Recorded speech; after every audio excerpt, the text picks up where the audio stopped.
之後就去到 Part D 嘅部分啦。今次個 function 就係 f(x) 等於 x 三次 cosine 一 over x 啊。咁啊，我會用呢個 product rule 咧，咁啊幫我去做個 differentiation 嘅。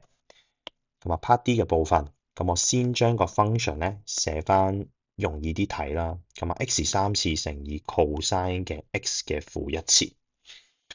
咁啊，x 嘅負一次咧，方便我指數抽出嚟自己跌一個 degree 啦。咁啊，先揾一揾個 first derivative，咁我就會 keep x 三次啦。咁啊，differentiate cosine x 嘅負一次。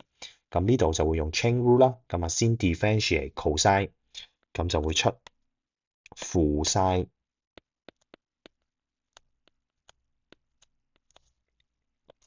咁然之後就再 differentiate 入面，咁就會出負 x 嘅負二次啦。指數抽出嚟自己跌一個 degree。咁啊，然之後我哋就 keep 後啦，然之後就 differentiate 前面，咁我哋就會出 3x 嘅二次。咁啊，做一做簡化，咁我哋就有負得正啦。咁然之後 x 三次 x 負二次咧，咁我哋會得出 x 啦。咁所以我哋就會有 x sin x 嘅負一次，然之後再加 3x 二次 cosine x 嘅負一次，咁就完成咗個 first derivative。咁之後我哋就會 form 咗兩個 term 啦，而各自咧我哋都可以用個 product rule 繼續去做個 differentiation 嘅。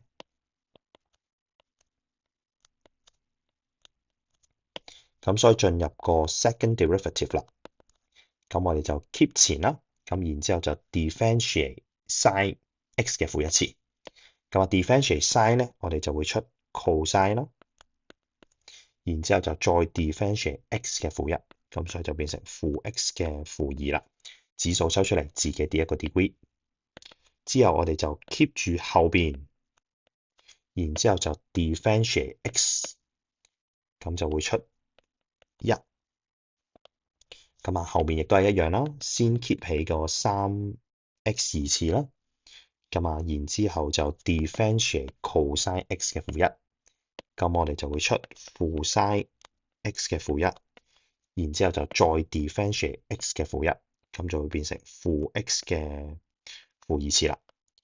而最後咧，我哋就 keep 住後面嘅 cosine x 負一次，然之後 differentiate 3x 二次，咁所以咧就會變成 6x。